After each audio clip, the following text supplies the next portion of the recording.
Hello guys, duty गइरहेको अवस्था guys है। ड्युटी गइरहेको अवस्था के गर्ने, परदेशमा गाह्रो छ गाइस। ड्युटी नगई हुँदैन। बिरामी हुँदा पनि ड्युटी जानुपर्छ कि गाइस है। बिरामी भइरहेको छ त्यही पनि ड्युटी जानै पर्छ। के गर्ने, ड्युटी आएन भने त त्यसको बाजे यहाँ ड्युटीबाट लहर दिन्छ गाइस है। गाह्रो छ। तर सबैले भन्छ होइन, लाउरे लाउरे लाउरे भन्छ क्या नेपालतिर होइन, लाउरे लाउरे भन्छ। तर चाहिँ परदेशमा कति दुःख हुन्छ भन्ने कुरो चाहिँ परदेश आउनेले मात्रै थाहा हुन्छ कि गाई चाहिँ। गाह्रो छ, यस्तो गाह्रो छ गाई चाहिँ।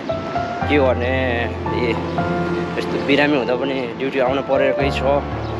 तपाईँको बिरामी भए पनि तपाईँलाई छुट्टी दिँदैन क्या, यस्तो गाह्रो छ गाई चाहिँ। यस्तो भएर ड्युटी आउनुपर्छ भने नेपाल भन्छ लाउरे। के को लाउरे हो यहाँ, दुःख गर्ने गाइस। तर नेपालमा पनि फेरि के गर्ने, नेपालमा के गर्छ भने केही गर्ने अवस्थै छैन क्या। तपाईँको भन्छ फेरि तपाईँले केही गर्न लाग्यो भने, केही बिजनेस व्यवसाय गर्न लाग्यो भने तपाईँलाई यो भ्याटे त्यो भ्याटे त्यहाँ तिर उहाँ तिर भनेर प्रोफिट एउटा हुनै दिन्न, प्रोफिट सबै खाइदिन्छ त्यो भ्याटले नै। अब के गर्ने त, बिना प्रोफिट त केही गर्न सकिन्न, बाँच्नै सकिन्न नि त होइन गाइस।